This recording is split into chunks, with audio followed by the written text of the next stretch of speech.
enormous tuskless elephant bull, everybody. He's very close by. He's in full must. This is unbelievable. Look at him. He's a huge, huge elephant. Isn't that awesome?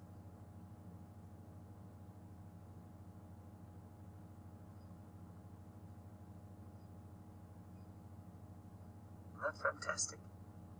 And he didn't even look at us. Now he's got no tusks. Now that is very unusual.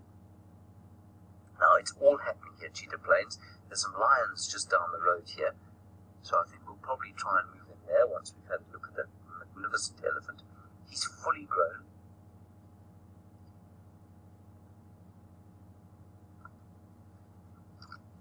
Just hang on a sec. Go ahead.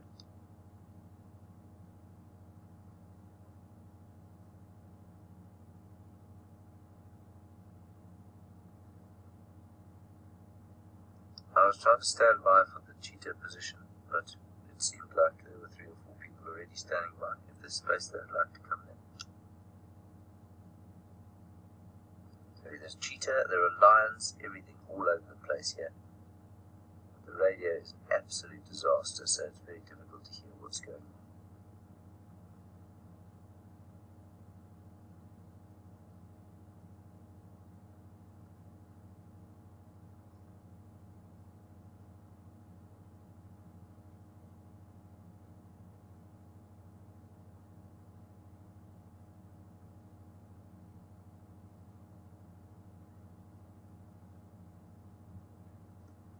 Thanks, that would be great, Mike.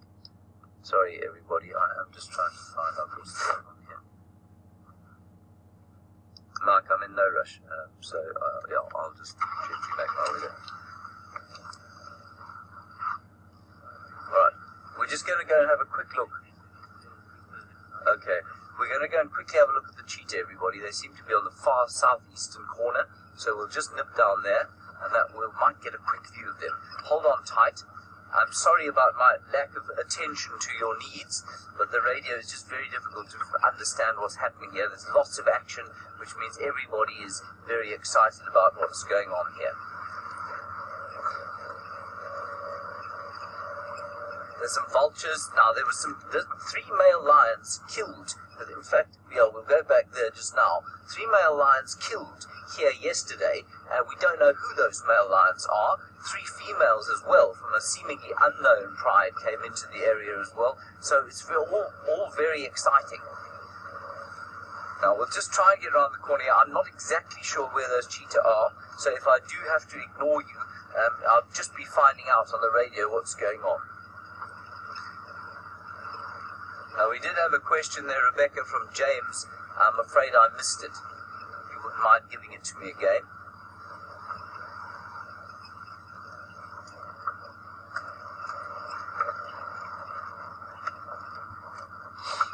James, you were worried about elephants attacking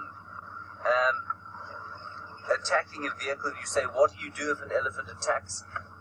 James, what we do if an elephant attacks is you try and make sure you're not in the way. So, for example, you read the elephant's behavior, and I could see that that elephant paid us almost no heed at all.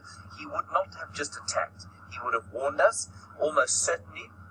And elephants are very good at warning you, which means that if they get upset, you can tell. If you then stay in their way, well, then you're asking for trouble.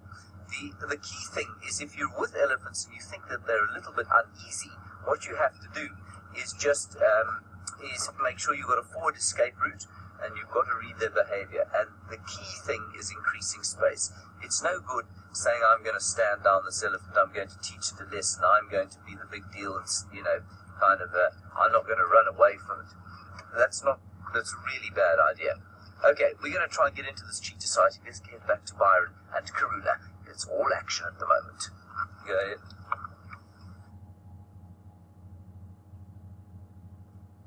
Yes, that's right, James. It is all action at the moment. We found her again. We drove quite a way around. Luckily, we recognized the trees in the area. We thought, let's have a look here. She's curled up on top of the termite mound. Little or quite well hidden, but she's warming up in the sun. Don't see any sign of the cubs at the moment. She may have left them somewhere. They could be hiding it's very thick around here.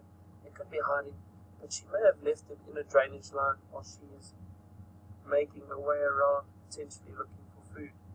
Now she's resting beautifully on this termite mound. So exciting. So James has got cheetah on cheetah plains, lions about, all happening. Beautiful, beautiful place.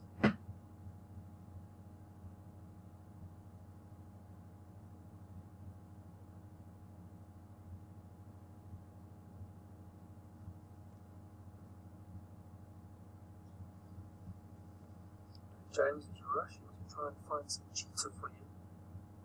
As soon as I get any word that he has got them, we'll cross over to him just so you can hopefully get a view of those cheetah too.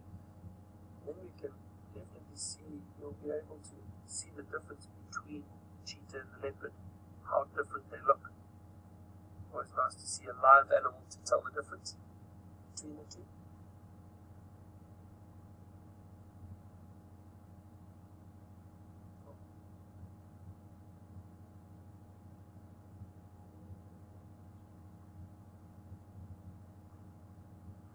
Trump's buffoon has asked us, how do the cubs stay so well hidden? Does she communicate with them and tell them to stay in a specific area? Yes, she definitely does. It's amazing. The communication between leopards or any adult and the young is incredible. Lionesses do the same if they are at a den site, and they will give a contact call or a certain call to tell the cubs to stay, and they stay in that area. Do not move. Same with these leopard. So leopard will move around, once they give birth, they'll have a den site, and those cubs know to stay at that den site until the female returns. Beautiful paws. She's got her paws tucked in, trying to keep them warm.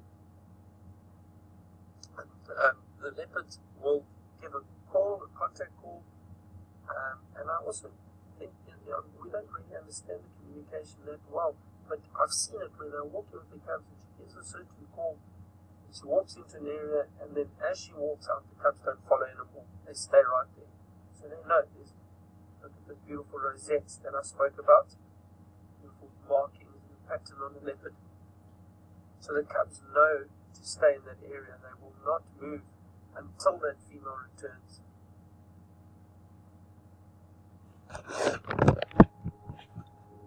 This is so special. This is amazing. Go ahead, Lex.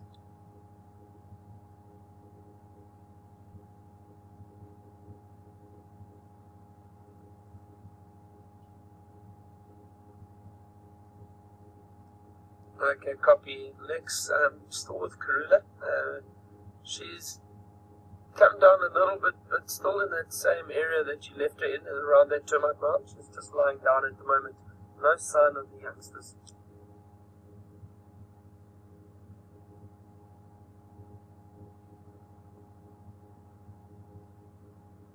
So Lex was just telling me that he found where the kudu and the impala were alarm calling. You can't see anything around there.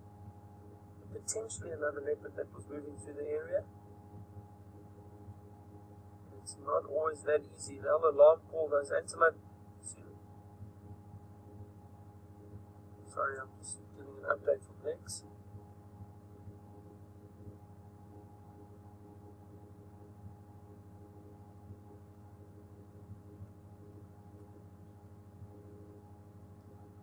Okay, copy Lex, thank you.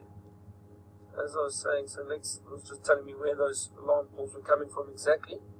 But as I was saying, when these animals do get alarm called at, they'll try and move out of the area because they know, especially with leopard, if antelope like impala or kudu start alarm calling, it draws a lot of attention to them. And they don't like that attention. They don't like potentially hyenas trying to follow them, because hyenas will be alerted. They'll come and have a look, see if there's a potential kill they can steal.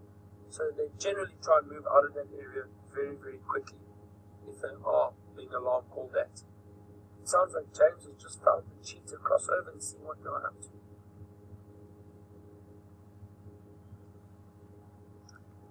Well, everybody, look at that beautiful, beautiful, beautiful sighting. 2 male cheetah, our male friends.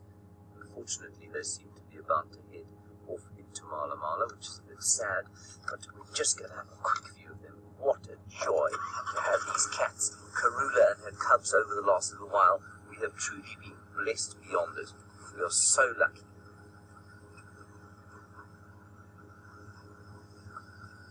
We'll just move along here. I'm pretty sure the other one will get up and come across as well.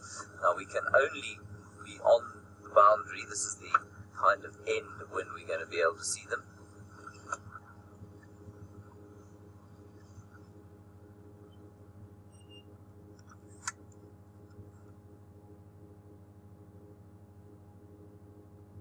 Isn't that wonderful? Unfortunately, that's going into Mala Mala, but that's okay. They look very fat. They look like they've had an exceptionally good meal.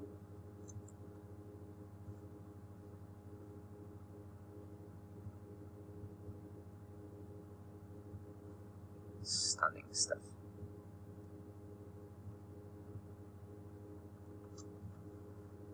Fantastic.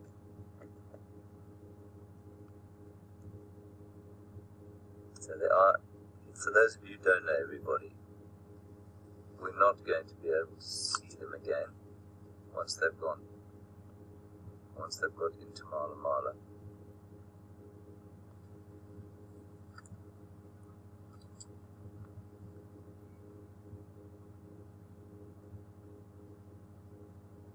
Ah, this is fantastic. James, Richard, you say, considering the cheetah have such an incredibly low genetic diversity, you say, are they likely to be more susceptible to diseases? Definitely. Absolutely. To some extent. But at the same time, although they are probably susceptible to more diseases, everyone, they are pretty resilient. And, you know, the big legend you'll hear is that cheetah are all descended from one female. You know, their genetic diversity is so low that they're probably all descended from one female. Now, I'm not convinced that that's true. I don't know. I mean, they can pretty accurately tell, I suppose, from sort of genetic studies. But whether that's, you know, how susceptible to disease it makes them, if it's actually true or not, I don't know. But I think it's become one of these things that is quoted by guides all over the world now, simply because, you know, I'm not sure how thoroughly it's been investigated. They do have a low genetic diversity, and apparently you can do a skin graft of any cheetah anywhere in the world and it will take, and that's because the genetics of them are pretty low. The pool is shallow.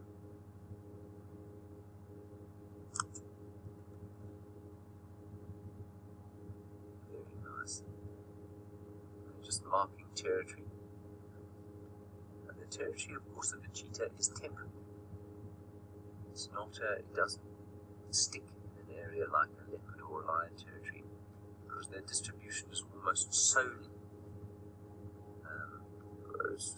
based on their ability to avoid other predators.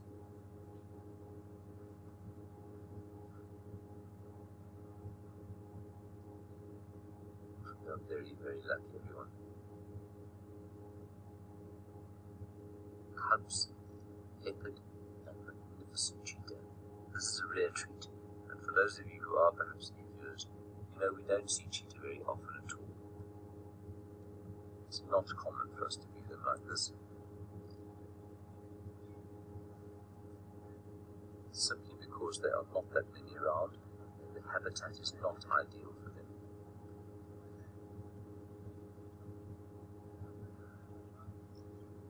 Oh,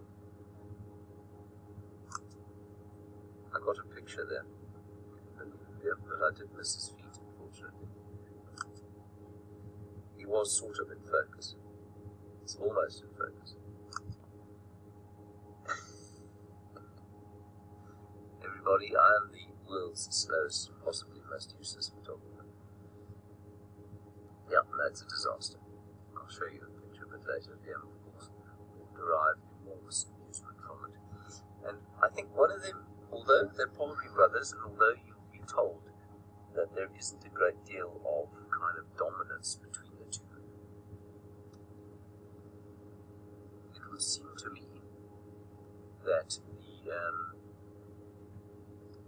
me that one of them always follows the other. So this chap, you can see, is basically doing what his brother's doing.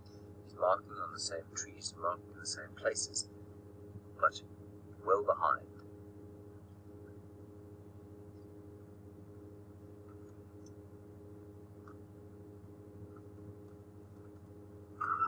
Let's just see if we can't get the last view of them.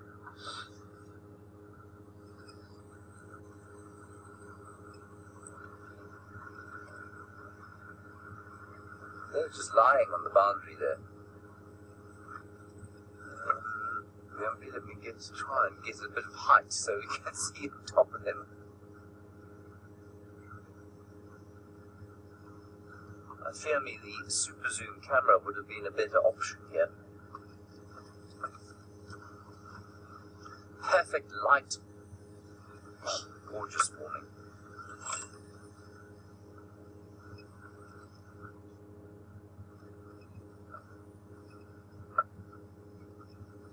I think this is going to be a 2. Well, we still got them there, everyone.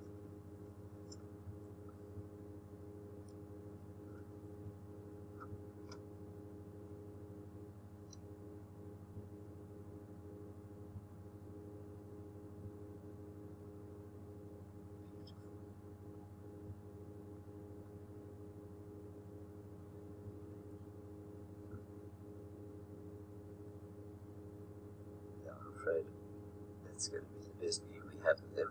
They'll probably lurk there for a little while. It's still quite cool, so I suspect they'll move. I'm 95% sure they won't be doing any hunting, simply because they're very full already. You can see their bellies swollen and hanging. So I don't think there's going to be much in the way of hunting today.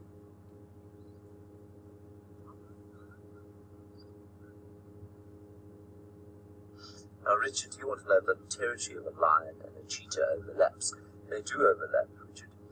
They must overlap. And they overlap for a very good reason, and that is that they eat different things. They occupy a different niche. And although there is overlap in what they eat, they occupy a different niche. And so there is overlap, but cheetah will avoid lions at all costs. Their distribution is often, quite interestingly, is normally dictated by the distribution of male lions. Now, only about a quarter of a mile from here, there are 3 male lions feeding on a buffalo carcass. So in this particular case, it doesn't seem to have made a huge difference.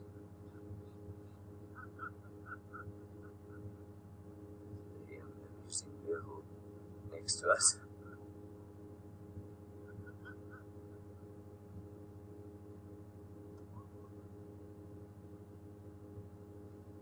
Velma, you're wondering about how they're going to mate. Are they going to find females? Would they leave their territory to go and find females? Yes, I suppose they might. But I think you'll find more it's a case of females actually seeking them out. So often that happens with the cats, where the female will seek out the male, and she will lie down, or she will come and mark in an area. And what happens is that there is a female that moves through this area. She'll mark her territory here, and if she's coming into estrus, that will leave a certain amount of pheromone in the urine. They'll pick that up, and they'll then try and find her.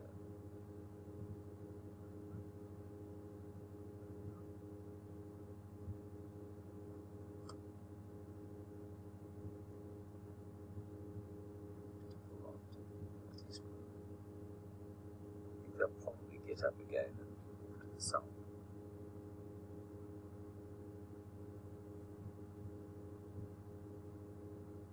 Try and go to those lions as well at some stage. I think there was such a mad rush for the lions and for the cheetah that people who were in the lion sighting came screaming out to have a look at these chaps. Now they've gone back to the lions.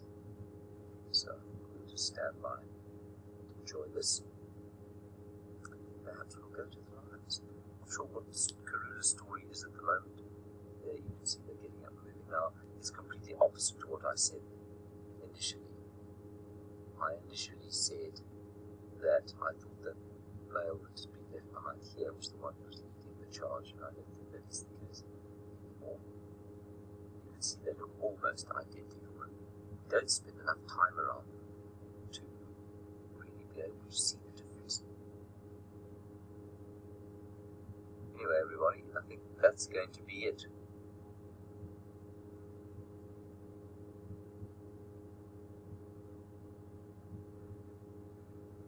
A handle from someone called Trump's Buffoon here. I'm going to hope deeply that's a facetious Twitter handle. You say, do cheetah kill cubs in the same way that lions do? Do they engage in infanticide? Trump's Buffoon, they do. Probably not as much, but unrelated male mammals of just about any species will kill unrelated youngsters. It's one of the driving forces, actually, of mammal evolution and mammal social structure evolution. Is quite an interesting thing. Lions, obviously, the most obvious example. These guys, of course, if they do father youngsters, are highly unlikely that their cubs will come across an unrelated male. But an unrelated male could well kill them. Leading cause of leopard cub death, unrelated male leopards. A huge part of cheetah social structure is a huge part of chimpanzee social structure, for example, is infanticide, and certainly one of the big drivers in their sociology. Now, a wonderful, warm, blow-felt welcome to a Rodin school for young girls, all of you in grade 1, Madam Creel and Madam McConnell. Hello, Madam McConnell and Madam Creel. I hope you're all having a lovely, chilly Joburg morning. I hope it's not too cold for you there. It's pretty chilly here, but it's not nearly as cold as it is there for you. We've just had 2 cheetah there. Fortunately, they're across south of our boundary, so let's just look at those cheetah quickly. My name is James, and on the camera today is VM, and that also going to be taking you around a little bit for the next hour or so is Byron, and Byron's a very good friend of mine. And you know what? Byron and I both went to school not too far from where you went to school. I was just across the road, and Byron a little bit further up the ridge. So we know that area where you are very well. See the cheetah? Beautiful, beautiful special cats. We're so lucky to see them, and I don't think they look very big from where you're sitting, but they're very tall, you know. They'll probably stand at the shoulders, that's the top of their backs, about as tall as your shoulders. And that's a pretty big animal. It probably weighs as much as a full-grown man. So big cats. Of course, the cheetah, as everybody knows, or if you don't, you will now, is the fastest land mammal in the world. You know how fast they can run? They can run at 100 kilometers per hour. That's the same speed as you and your dad drive along the highway. That's an amazing speed, but they can't run for very, very far. So if you have any questions at all, if you want to ask me or Byron anything about the things that we're seeing, please feel free to ask us questions. We'd love to hear from you. Now, my friend Byron from one cheetah, now you can ask him the difference between a cheetah and a leopard. He's got a beautiful female leopard to show you.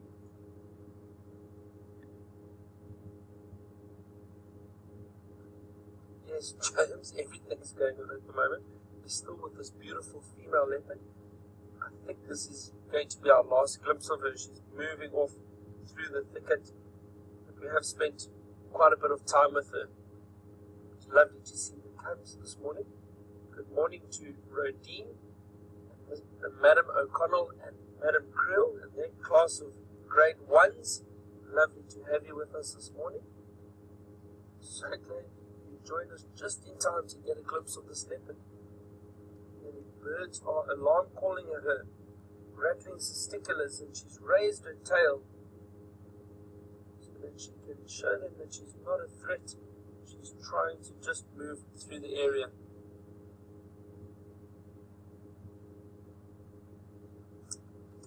So I think that is the last glimpse you're going to see of that leopard. So for the new Rodine girls, my name is Byron, and we have Brian on camera this morning. It's great to have you with us and the fun. So I was speaking about the alarm call. Now that is a distress call or an alarm call that animals give to warn each other that there's a predator in that area. So in this occasion, the birds are alarm calling to warn potentially each other or other animals that there's a predator moving through here. Now, even though those birds are in no danger from the leopard, it's still an alarm call because it's pure instinct. They want to warn everyone that there's a predator around. This morning early, we got to see Karula, this female leopard, with her two little cubs. We saw them quite briefly. She was moving them. Yesterday they had a kill. She was feeding on a daycare, and they got to eat. All of them got to eat, which is great. But during the course of the evening, she lost the kill. I think what may have happened is while she was feeding, or while one of the cubs was feeding, they knocked it out of the tree. I think hyena came and stole it. So this morning, she was moving them into a safer area, away from the area where all the hyena activity is. What she did then was, it looks like she's hidden them in this beautiful, there's a little drainage line you can't see, but just behind us and further back, where was the last time we saw them. I think she's hidden the cubs in there, and she's heading off now, potentially, to go and try and hunt again to provide food for those little cubs. Really glad you got to see her though. So it's all been happening this morning. We've had cheetah, we've had leopard with cubs. It's been a fantastic, fantastic morning. We're going to move out of this area now.